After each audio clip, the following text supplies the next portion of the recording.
Good afternoon, everyone, and welcome to the BAME segment of the Core Parties Conference for 2020. And I'm quite delighted to have with me an experienced and grounded panel. I'm also happy for those of you who have been able to join us, and I'm confident that there are those who are just looking forward to pop in and enjoy this lunch segment with us. And before I go to our panel, I'd like for us just to have a review, as it were, of the path, the journey to where we are now. Having inaugurated, as it were, the Black, Asian, and minority ethnic cooperators segment of the party. So I'll shortly invite you to go through with me just a brief presentation of what that journey has been like for us.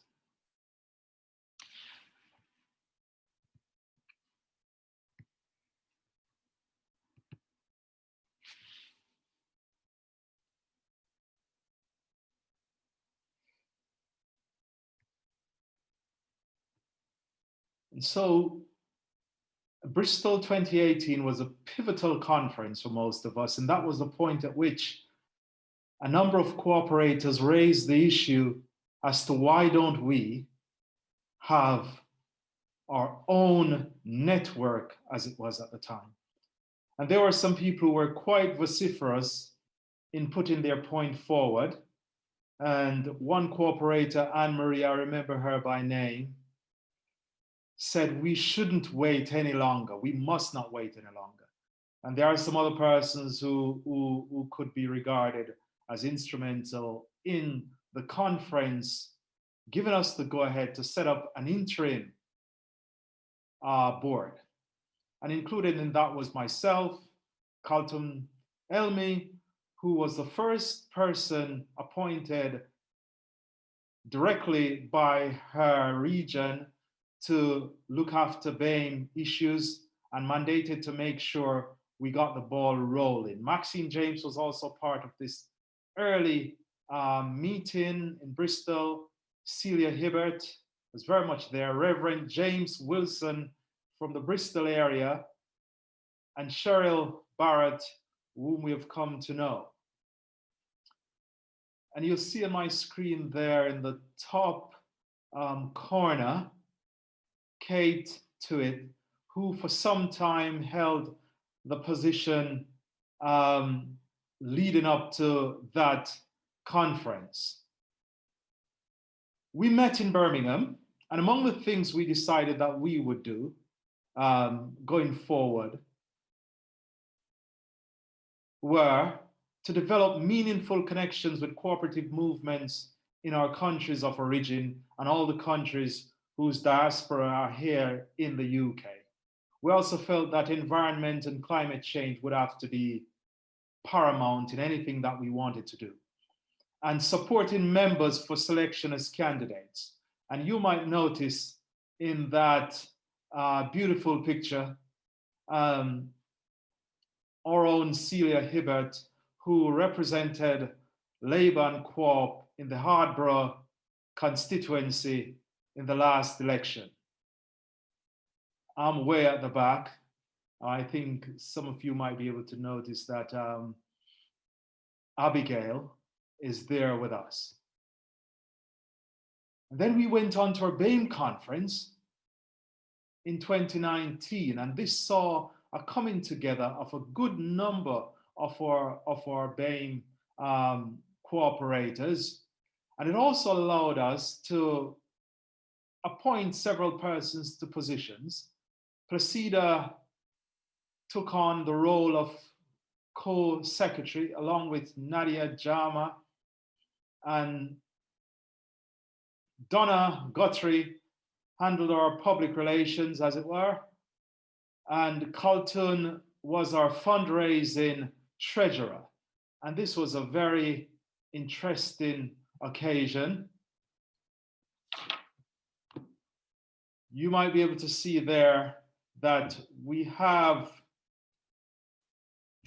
Cheryl explaining something patiently, I think. And below that, we've got Presida, David, and our sister listening to Kemi. Kemi is looking like more like a school teacher rebuking someone for being naughty. And in the other corner, there I am. Actually, correction. We have got in that corner our brother Goulburn from, I think, Manchester region. I'm not sure why he's in that pose, but someone took his picture right away. At least he wasn't looking very bored. And this is the crew. Some persons left us pretty early, but we were able to get a snap of individuals who attended that very marvelous event. I think everyone was smiling, feeling all cooperative and comradely. And so we highlight quickly here Presida, Nadia, Carlton, and Donna. And these individuals have been outstanding cooperators among a group of very hardworking people. On your screen, you'll see that subsequent to the experience of a tough election with results that we weren't quite happy about, and then the onslaught of COVID-19 into our communities, there was a call that went out that we needed, as BAME cooperators, to pull together a number of recommendations, because all we were hearing were studies without any recommendations. And among the persons who came forward were Carlton, who handled the community development and justice segment, myself, Gregory Roberts, that had in tow economy, livelihood and employment, as well as environment and housing. And Mal Chaudhry had health and well-being, while Volba Bosman Kwarshi held down the education segment. We subsequently reported, and those segments that we were able to report and at the time were well received and adopted by a meeting of BAME cooperators in August.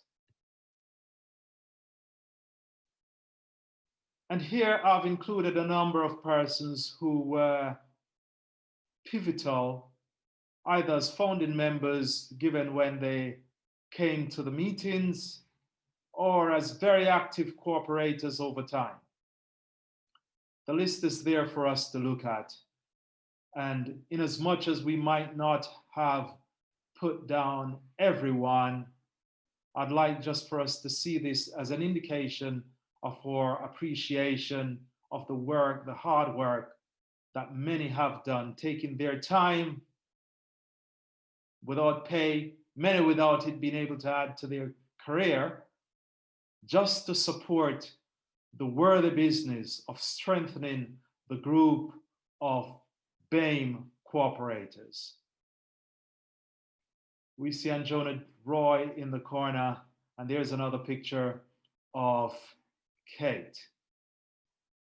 I'd like also to acknowledge the support of a number of persons who do not identify as BAME. Among them, our dear departed NEC chair, Chris Harris, who was always supportive. We cherish the memory of the work that she has done. Chris Bain attended our last conference and from the West Midlands end was always supportive. Then we've got Richard Bickle, who was always there to answer the questions that we pose, and he has been a tremendous source of knowledge. And he was also the first person who invited us to a BAME fringe many moons ago, where we took on the mandate to form the BAME cooperators. Les Hockfield is seemingly an old hand at this sort of thing, and he too has been very supportive, advising in many ways and supporting when we felt like, listen, have we taken on more than we can handle? We cherish the contribution that each of these persons have made to render the Core Party, the UK political scene, and the UK society a better place in their support of all that we have been trying to do. Thank you very much.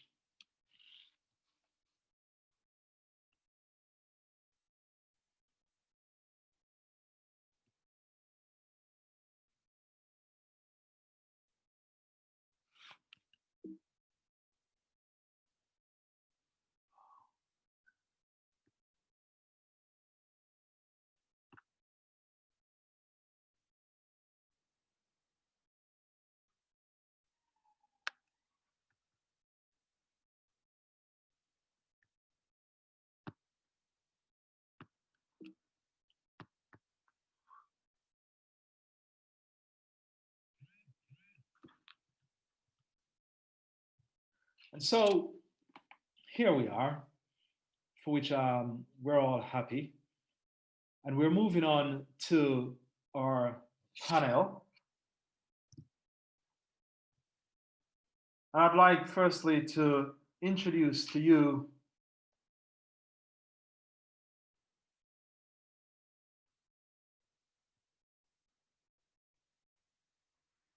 Cheryl. Cheryl Barrett has been a member of our network and also a member of the NEC. And Cheryl has been very supportive. She has been particularly keen on starting and supporting networks. And she's also a member of the Disability Network. And so, Councillor Sansia Alicia has been a councillor for a good many years. And she has also served as a mayor, and she's always supportive of BAME issues right throughout the UK. She is a board trustee for Endometriosis UK and a Global Diversity Advisory Panel member for the Chartered Management Institute and an Equality and Diversity Manager at Brunel University. We also have with us Councillor Rupinder Singh, who represents the Lower Stoke Ward in Coventry as a Labour and Cooperative Councillor.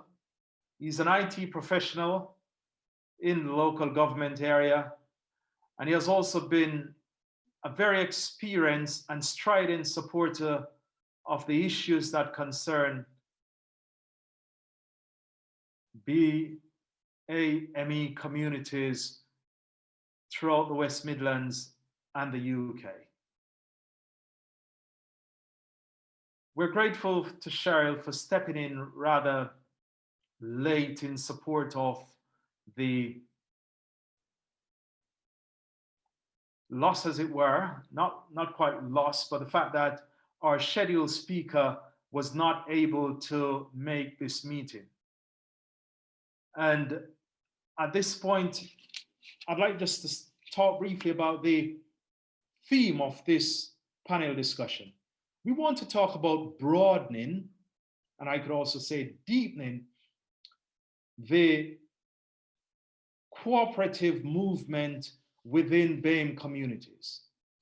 And I'd like to define cooperative movement broadly, even to say it goes beyond simply party membership, but party membership would be a critical component. It goes beyond more shops in our communities, but we would say that forming societies would be an important step in deepening and broadening cooperation within our communities. For too long, the feeling has been that the co-op movement is not quite for us. The co-op movement does not have a lot to do with us. And so each of our panelists is quite experienced, quite qualified to speak to the issues around deepening cooperation in BAME communities. And I am delighted to give them a rather broad remit to speak to the issues. And each person will be asked to speak for around about 3 minutes. And when they've all spoken, then we will ask for questions. And so I would like to ask Councillor Sanchia to feel free now to speak to the issue and give her own take as to where we are and how we might increase the cooperation, the involvement of BAME communities in this movement. Thank you, Sanchia. Thank you, Chair, and thank you to the Cooperative Party for putting on this annual conference and this session as well. So when we think about BAME communities and the potential for deepening cooperation, the cooperative movement is best placed to be part of making this a reality, because cooperative values can only really be enshrined once we are all equal. And co-op should be the one to lead on this agenda, because until we reach full parity, our thoughts and policies cannot be taken fully into account. It's really important when we think about inclusivity, particularly in terms of race equality, that we work to ensure that it stays high on the agenda, not only during Black History Month, which is this month, but for the months and years to come. Now, the Co-op Party have a strong and rich tradition of developing policy and facilitating debate to enhance the work of their members, particularly in their commitment to building a society in where power and wealth are shared. I think that this Black History Month, we must now really move the dial on deepening those relationships with our BAME communities. Those of them that work in the community and voluntary sector and their organisations and businesses, to ensure that no one is left behind and sustainable communities are built right across this country. The findings of surveys conducted by the Ubele Initiative, conducted between March and April of this year, found alarmingly that 9 out of 10 BAME micro and small organisations were set to close if this pandemic continues. So this means that the actions needed to tackle inequality, particularly with the disproportionate impact of COVID on ethnic minorities, disabled people, and those living in deprived areas, is even more vital. Without support, many BAME organisations may not be able to adapt as quickly as others, and as such may find that they are at a stage where their work cannot continue. For those able to adapt, they may find that they are in a crisis management mode, which becomes their new normal. Those organisations most affected are micro and small BAME organisations that largely receive between 10,000 and 100,000 per year. Due to the size of most of those organisations responding, most of them do not have any reserves that they can rely on. As a co-op movement, we can support them to explore mutual and cooperative models as developing new and creative ways of working to deliver the objectives of their organisations, help them review their business and strategic plans, and rethink their longer term options is a good way forward for us as a movement. Let us also consider greater collaborative working and partnerships within and across BAME sectors in responding to this crisis, as well as medium to longer term possibilities. This crisis has shown us that we can no longer assume business as usual. And this paves the way for more co-op and mutual approaches that will provide coordination, support and development of the BAME sector. And this month, Black History Month, gives us a real opportunity for pause and reflection, because Black History Month should have many eager eyes and ears from all backgrounds, not just those who are Black. Because reducing inequality is a moral obligation that should fall on us all and will have wider benefits for us all, as no one should be left behind. So I just wanted to end by saying that the awful murder of George Floyd demonstrates the need for the Black Lives Matter movement. That tragedy has been the catalyst for protests across the globe and has sparked more meaningful conversations with promising actions from organisations across the country. Structural racism is real, and dismantling it should no longer be an aspiration, but a reality for us all. The cooperative movement can start by adopting a more inclusive approach to all its practices and research, which will in turn sustain equality, diversity and inclusion, not just for Black History Month, not just in October, but for the months and years to come. So thank you for giving me the opportunity to speak, and I look forward to the questions from the audience later on. Thank you. Thank you very much, Cynthia. Thank you very much indeed. There we had it presented, the importance of inclusivity, diversity, the need of our communities to be strengthened at a time like this. And as cooperators are wont to say, there is no problem for which there isn't a cooperative solution. So we're looking forward to the questions. Rupinda, I'll now invite you to give your take on deepening and strengthening the cooperative movement in the BAME communities. Thank you very much, Rupinda. Thank you, Gary, and thank you to Co-Party for arranging this. And I think this question of more inclusion is basically everywhere, and we know there are inequalities. It's not that BAME community have different needs than any other community. It's just we have some specific challenges and obstructions which need addressing.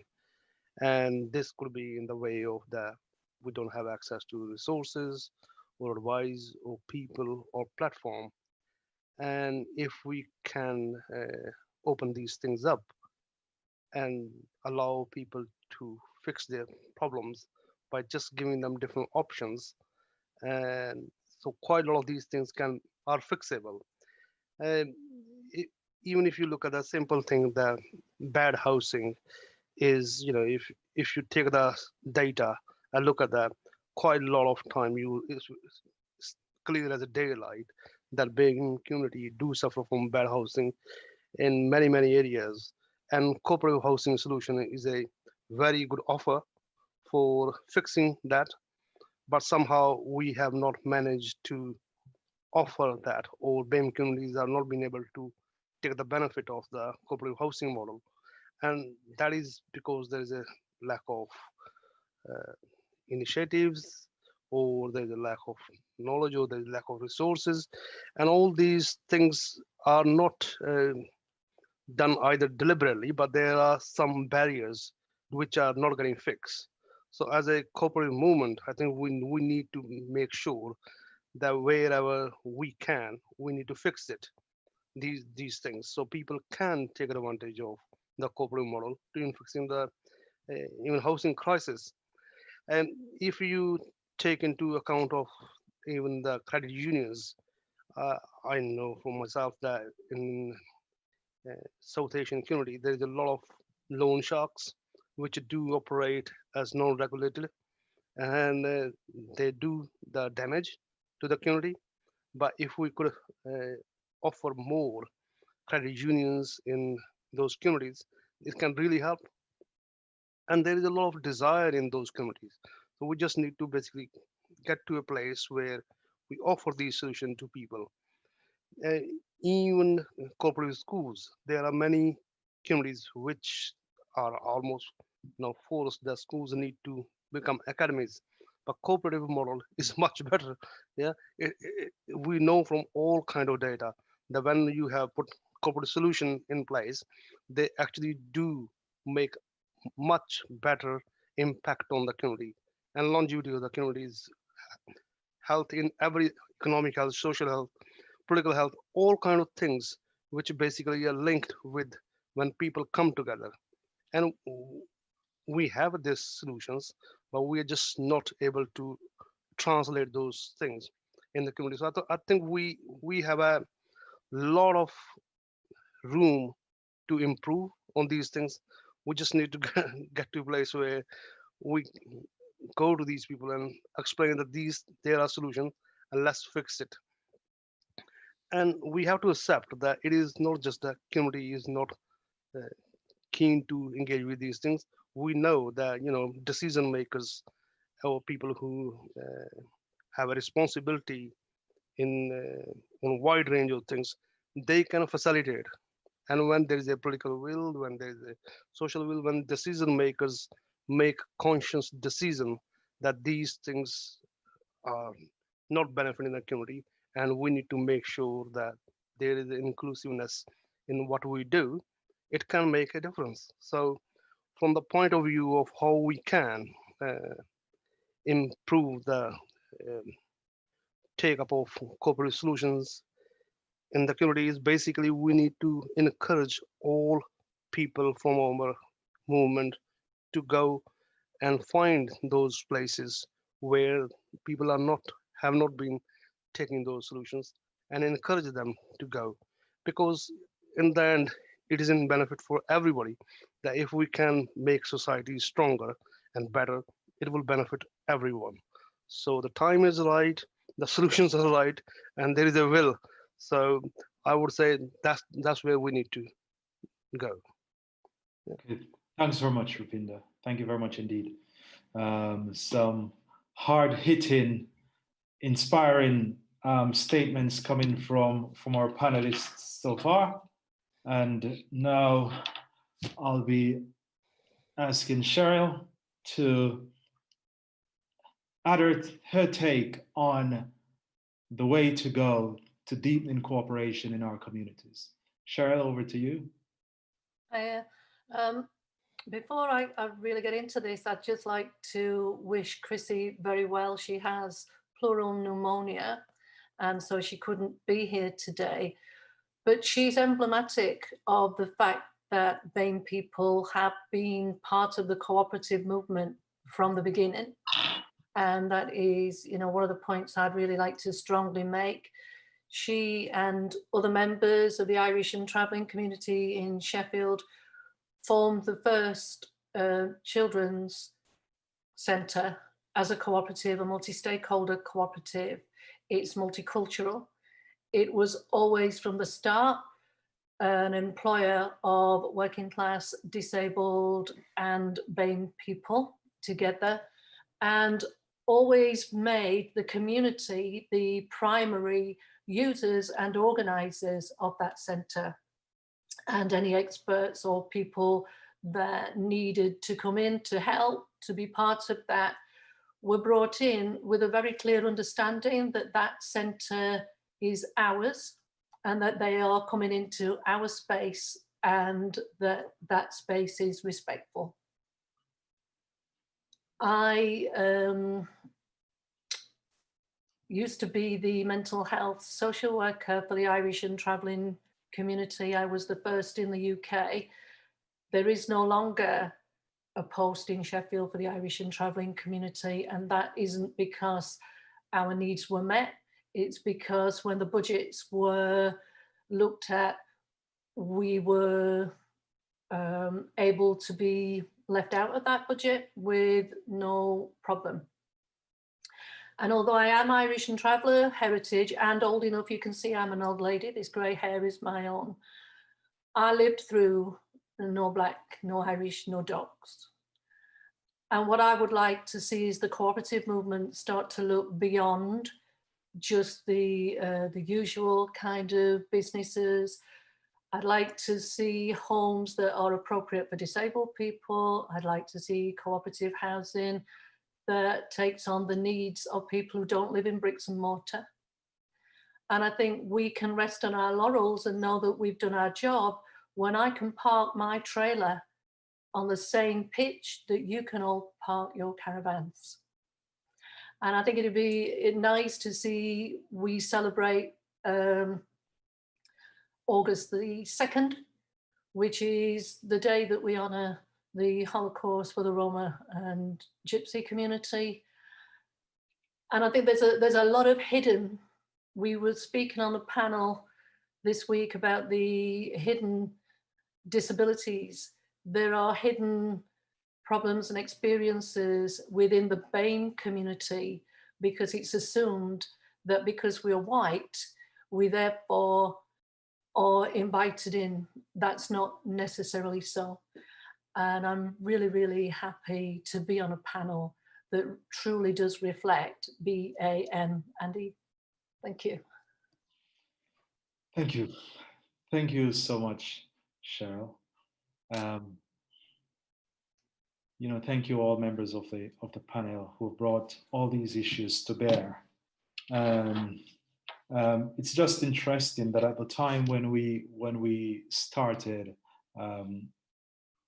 we had a Roma member of that very small group, and this was Reverend James Wilson, and he has always been so supportive of what we're doing. And here it is that the challenge has gone out. I think we've covered tremendous areas of the movement and of some of the problems faced by the UK society. And bearing time in mind, we are having questions coming through, and I'd like for members of the panel to be ready to take on questions.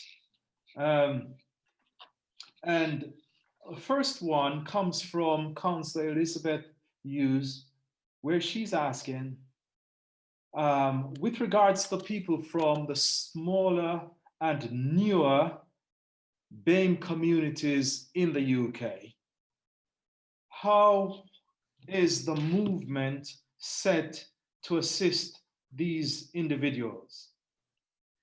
How will the movement seek to get them more involved in this business? And I think with reference to newer communities, I want to think that this may be talking about, well, our Somali communities are relatively new. Our Eastern European communities, including Romas, are new in terms of their establishment in the UK. And just before I ask panelists to speak to this, I'd like to say that there is a very active member of our BAME cooperators group, Kaltun Elmi, who is from the Somali community, and she's also very much involved in making the cooperative movement a part of how this community is solving its problems in the UK. But I'd like to ask Cheryl first, what would be your take as to how we can help newer communities to become more active and to become involved in the cooperative movement? I think we should look to the much malnourished Principle 7. It's community. And we tend to see cooperation as a collective of businesses. We're like the lavender version of the local business community. I think we should be looking at Principle 7, we should be looking at community, and we should be bringing that together with Principle 6, which is the idea of cooperation between cooperatives, and we should be helping to build each other up by looking at opportunities for cooperative community development. When we work with communities, nobody knows a community better than the community themselves. So we as people who have some expertise in cooperation should be lending our expertise to what people already know about themselves, their needs and their aspirations. Okay, thank you. Thanks very much indeed. Thanks. Quite pointed. Sansia, would you like to step in at this point? Yeah, sure. I think, you know, as a cooperative movement, we've got to reach out. And obviously, in this season, it's going to be in a digital way. So we need to be able to reach out. And in some senses, that may be easier because we can reach, you know, organizations and the newer BAME communities right across this country in a way that might not have been so easy to do before. As I said in what I said, you know, those organizations, those community and voluntary groups, those quite niche organizations that are run by small BAME organizations are facing particularly challenging times at this moment in time. And I think there could be some mentoring from the cooperative movement into our mutual way of organizing. And so I think it's for us to reach out. We don't need to wait for them to come to us. Let's reach out. Let's be inclusive, find out where they are. Let's build them up and let's support them and let's bring them in and form those meaningful partnerships. Okay, thank you very much. Thanks, Sansia. Pointed. Rupinder, would you like to add your opinion to what we've got? So thanks, Raghav. For new communities, I sit on a Coventry Refugee and Migrant Center board, where our main role is to make sure that we provide support to people who come to Britain or they establish here and they have particular issues. So I give you a simple example that we had a people who was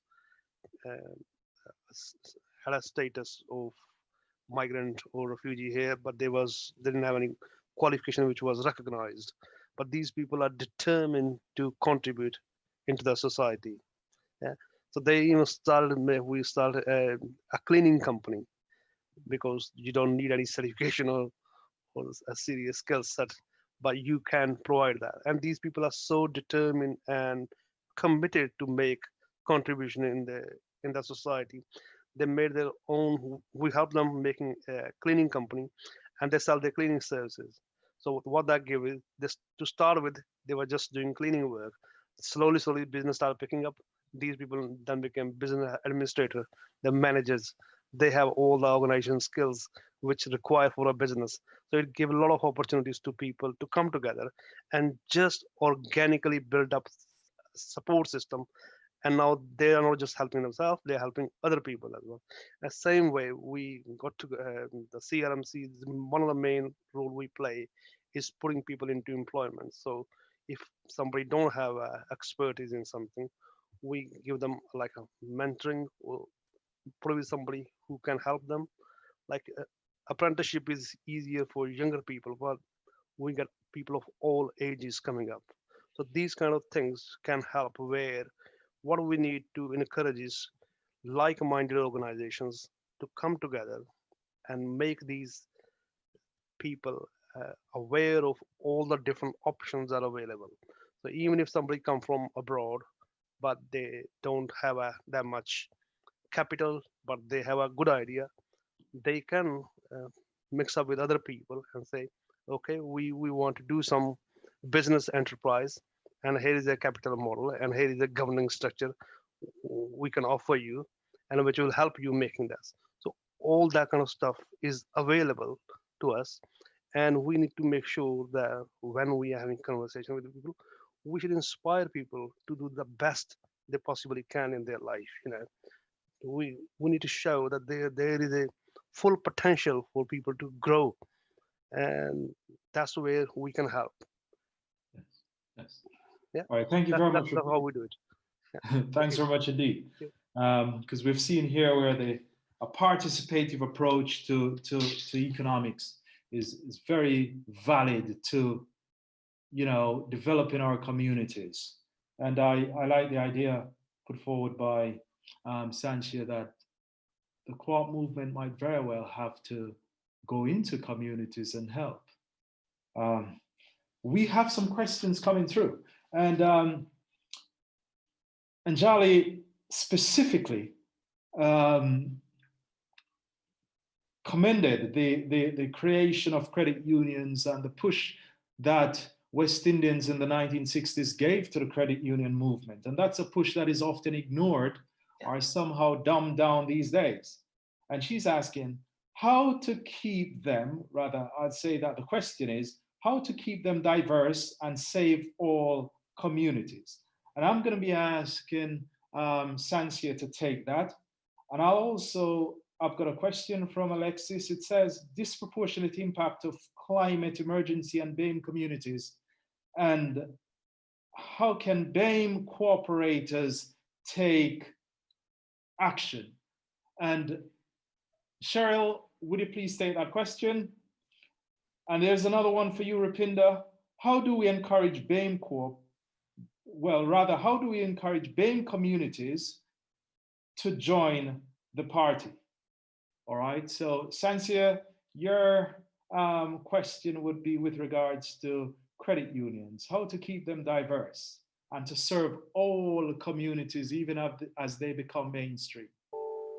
Yeah, I mean, credit unions are so important, and I'm a member of my local credit union embarking in East London. I think there's two ways. I mean, there's multiple ways, actually. I mean, one, our credit union in Barking is situated in the heart of the town centre, so it's really easily accessible for people with and without public transport to access. Two, our local council, so Barking and Dagenham Council promote the work of the credit union. So we're not just leaving it to the credit unions to promote their good work, but also as a council, we think it's also part of our responsibility to promote the good work that they're doing. Because, you know, we can see through this crisis that BAME communities are being hit harder with not just the disproportionate death rate, but also the high unemployment rate that is here and will continue to rise. And so access to affordable finance is going to be really, really important. And so I think as a council, we see it as our responsibility to promote their work and support them. They are accessible as well to the local community, and making sure, you know, that they are sustainable and that, you know, any issues that they have that they feel they can come to the council, and that we can work hand in hand with them to resolve that, to make sure that they are within our community for many years and many decades to come. So no, credit unions are really important. And I think now more than ever, when so many people have reduced incomes, their importance is only going to increase. Yeah, thank you very much. Thank you. Cheryl? I think for me, it's about internationalism and the fact that cooperators have always had an international feel about what we do as cooperators. And as BAME members, I know in my family, my grandchildren don't just share my heritage. Some of my grandchildren have Malawian heritage from their mother. And what I'd like to see is that we contribute to international development and Green New Deals that don't save the rich Western nations at the expense of developing nations. That the Green New Deal is seen as something that is universal. We share a planet, we share a problem. We need to have the relationships that we have as cooperators to bring to the fore the fact that we really are all in this together, but we can't save one area by impacting on another, and usually the poorest. I want my grandchildren to grow up and not just see photographs of little African boys, you know, with flies in their eyes asking for money. I want them to grow up and to look at the world and see that they will participate in this, and they will be innovators and entrepreneurs and part of you know, the next generation of cooperators who are giving answers and solutions and not seen as the poorest and therefore with nothing to say or nothing to contribute. Yes, yes, thank you very much. And this notion of internationalization, I suppose, is juxtaposed or that's put versus globalism or globalization. And I think that as BAME cooperators, one of the first things we did in identifying or pushing for engagement with the countries from which we have come, whether it was this generation or 5 generations before, is that we realize that we can help. We realize that a lot of what we're seeing now, whether it's attempts across the Sahara or trying to breach a channel or crossing the Mediterranean, a lot of that is rooted in climate change and climate emergency. So yes, cooperators really do need to get involved in this. Rupinder, we've got you now to talk about the community and how we can get our community members to be part of the party. Thanks, Agri. That's a good question. What we lack within our movement is that corporate party and corporate movement do not come that close when we are doing things. Cooperative sector do wonderful stuff. You know, even on our database, I think there is about 7,000 different corporate organizations within the UK. You know, millions of people use it, but we are not very good at telling that we are doing this, and we are not very good at advertising ourselves. For some reason, that is within our corporate movement is there that people do good stuff but don't tell us. So as a corporate party, our main job in relation to this question is that we need to bring those solutions to people, to say we need to fill the gap, vacuum in the community, say these things are available, these things are happening, and you can replicate this model, or you can be part of this model, you can do these things. And how we do it, there is a, you know, people with a skill set, there's a trainings available, so you can offer solution to people who have a particular problem to fix. And that's the corporate sector do. How we make them party member is then you say to these people that look, this is something which make the society nicer, yeah, which fix problems, which make your future better, which make your children's future better, yeah. And if we want to strengthen these things, we need to advocate for this kind of thing, and that's the corporate party's job. So if we like that corporate solution, then we must strengthen the advocacy of these things. And corporate party's primary purpose is that to make inroads and make things easier for corporate sector to flourish. So I think it's doable. It's just we need to get more into a mindset where we don't do the good stuff, but we also tell people that we are doing this and encourage people to take these solutions and offer trainings more widespread. There's a lot of people who offer a lot of cooperative training, but we are not very good at advertising those things. So I am surprised many times in my life to figure it out, to find out somebody is doing something with a corporate model. And you think, wow, you know, I didn't think of that. And but we do, but we just need to get better at filling that gap of corporate movement and corporate party and offer. And we should be the champion of it. We should be the champion of it. So that's all we'll do. Okay, thank you very much, Rupinder. We need some champions. We need some cooperative champions, not just heroes. I find that interesting.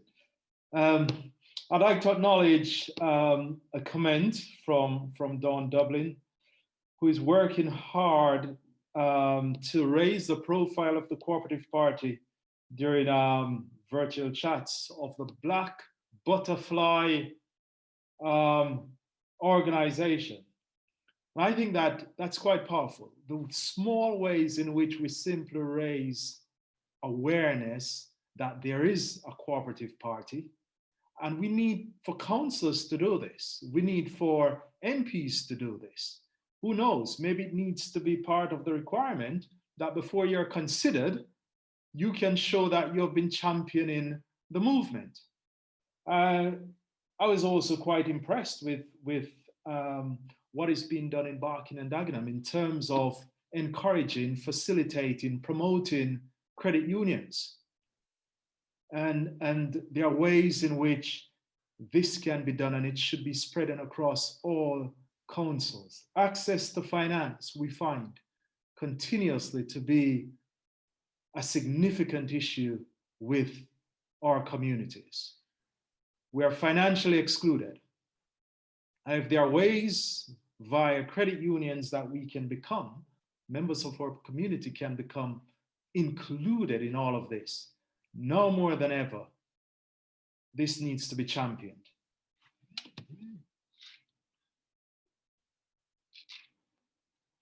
Okay, I've got one question here. It's the last question. It says, the co-op diversity issue is very different from the accessibility issue. Does anyone else fear the discussions to include the Black and brown communities in the co-op movement would just get lost in the accessibility for all issue? Dare I say that someone that I believe would be able to speak to this straight away would be Sansia? I don't think they're mutually exclusive. I think we need to have discussions about race equality. We need to have discussions about accessibility for disabled people and gender equality. I think we can have all of these discussions together, and so there's some intersectional work. So for example, I'm a Black woman that has a long-term health condition, endometriosis. So I fit into a number of spaces. I don't fit into a box or a silo. So I think, you know, there is a heightened focus on race equality because of the Black Lives Matter movements. But that doesn't mean that it doesn't give room for other discussions, and any improvements and any changes that have come through and will come through because of the debates on race equality will have benefits for us all. So any changes that are made because of that will actually benefit a much wider group than the Black and brown people. So I would not want to pit groups of people against each other. I say, let's support each other, let's work together. There will be particular issues where we will need to have a deeper dive and a particular focus and give people that safe space, but we can also be allies and support each other in that push and drive towards greater inclusion, diversity and equality. Okay, thanks very much. That was great. Cheryl, would you like to add anything to this? I think Sanshid answered it perfectly. You know, we are cooperators, and as cooperators, if one of us is left behind, we're all left behind. We are collective by our very DNA. So no, I don't see that because we are supportive of disabled people or in terms of BAME, it's a collective of diaspora peoples. So I know we do talk in black and white, and it's a political way of looking at things, but what we're actually talking about underneath those terms are people. So if we're talking about diaspora people, we're talking about how those diaspora peoples become part of a wider collection of the peoples that makes up the UK. And cooperation for me is a way of doing that. It's about the mutuality that we all share this island. We all have families, we all have friends, we all need to be included. And I don't see that it would be of benefit to any person with any protected characteristics to only want to look to yourself and not to ensure that as cooperators we raise all boats. Okay, thank you very much. Thank you. I think the issue has been addressed, but nonetheless, we must accept that there is that concern. There is that concern that just maybe things will get all submerged in a wider fight. But it has been made clear that it can be strategic to make the fight wider. It is also quite true that we, and likewise for each protected group, must seek to strengthen their own hand, because strengthening my hand can be the same as strengthening Cheryl's hand and strengthening the hands of others. And so policies must be addressed that will seek to bring more of us working together in a cooperative way.